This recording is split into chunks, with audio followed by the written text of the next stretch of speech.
同在阳光下，爱随行。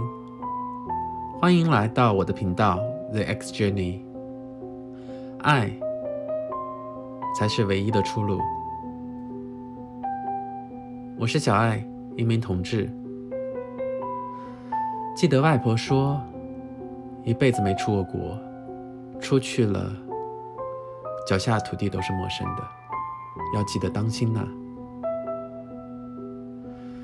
我申请了加州的州立大学，紧靠洛杉矶，那里的橙子随处可见，所以大家叫它橙县。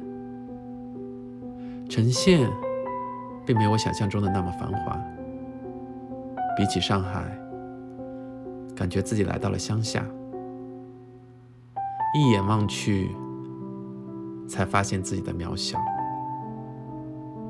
当时除了读书之后，我还找到了一份兼职，在一家快餐店。我当时很有底气地认为，堂堂一名大学生，还能被洗盘子这种事情难倒。可事实上，并非我想的那么容易。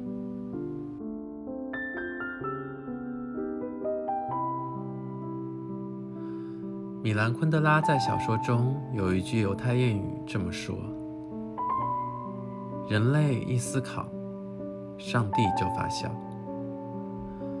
有时我也觉得很想笑自己，尤其是遇到老板娘之后，她便忙得停不下来。老板娘和我妈差不多大，她总是无奈地对我说，我是做老板的料，不适合做员工。在快餐店的第1个月，我感觉特别的兴奋，毕竟在陌生的环境下迈开了第一步。虽然说过程很简单，就是帮客人打打饭和做做清洁，但做起来却远远不像说的那么容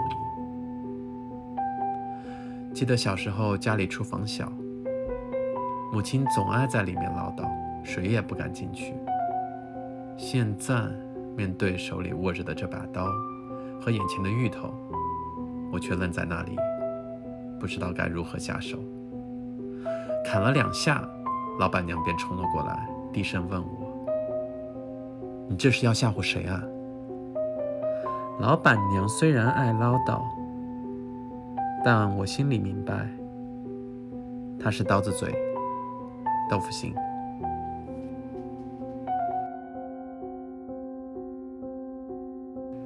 老板娘有个女儿叫黛比，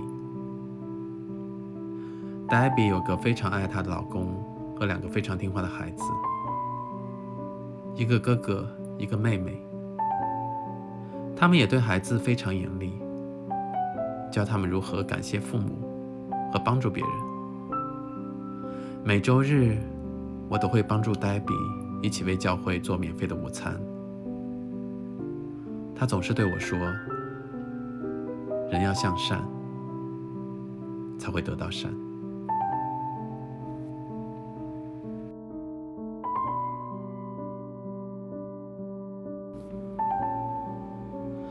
我们的故事发生在下班后的一个黄昏，我一如既往地来到了停车场。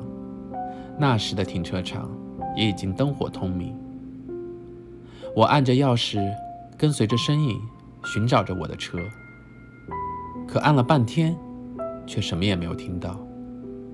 我回忆着去寻找停车的位置，然而找到的却是一堆碎玻璃。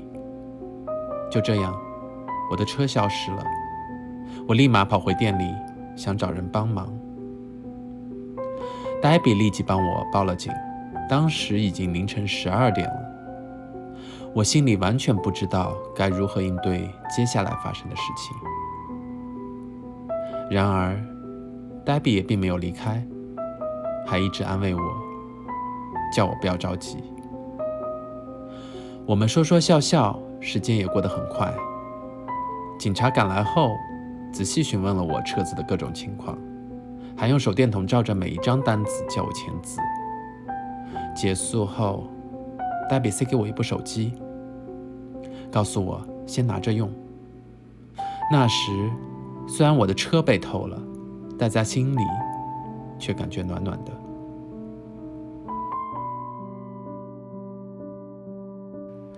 2周后，我便有了车的消息。取车的时候，警察告诉我，我的车经历了警匪大浩劫，偷车的人是个逃犯，庆幸他并没有开出去多远就被警察拦了下来。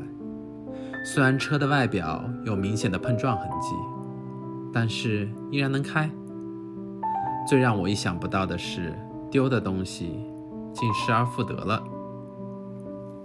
我开心地告诉了黛比，警察找到了我的车。还他手机时，他认真地对我说，如果感谢他，就把手机传递给下一个需要的人。我第一次感受到一个人身上散发着一种神秘的力量，让我在这陌生的土地上不再感到无助。虽然我当时也并没有准备好告诉他我的同志身份，但是从他身上，我却学到了表达真实的自己。1年后，我找到了一份有小费的工作。离开时，老板娘对我说，年轻人打餐馆并不是唯一的出路，学习才是。黛比却笑着对我说，勇敢地去面对你自己，你会发现爱才是唯一的出路。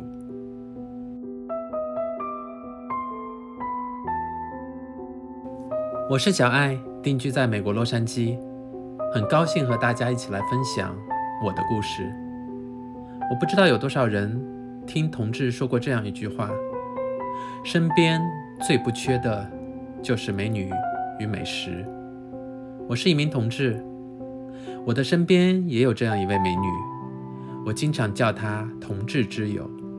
在下期我会来聊聊我们是如何在茫茫人海中相遇的，她又是如何面对她生命中出现的同志朋友。如果你也感兴趣的话，请记得订阅、转发、点赞、留言。我们下期再见。